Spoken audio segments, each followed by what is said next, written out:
Hello, my name is Kumar Singh. I am from Jesus Favorite V. Today I am going to explain about sound and its different types of vibrations. Sound is a type of energy made by vibrations. When an object vibrates, it causes movement in surrounding air molecules. These molecules bump into the molecules close to them, causing them to vibrate as well. This makes them to bump into more nearby air molecules. Procedure. First we will take an empty bowl, then we will take a transparent wrap and wrap it on the top of the bowl. It should be tight enough and it should be big enough to fit in. Now we will take a metal plate and 3 spoons.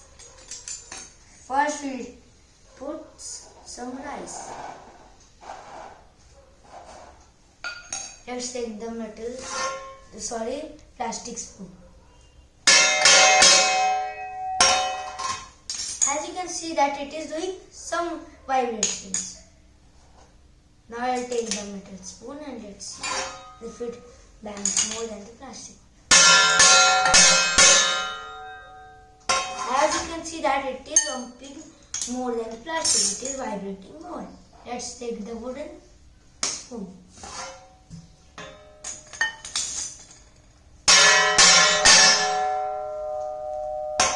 As you can see that it is bumping more than this. It means it is vibrating more.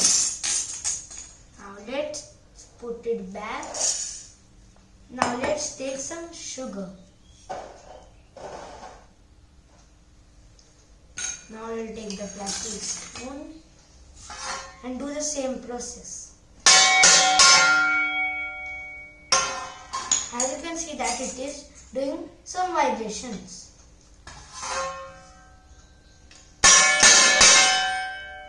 As you can see that the metal spoon and plastic spoon are same like the rice one.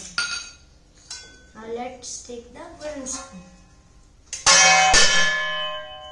It is doing more vibrations like the rice. It means sugar and rice volume and weight is same.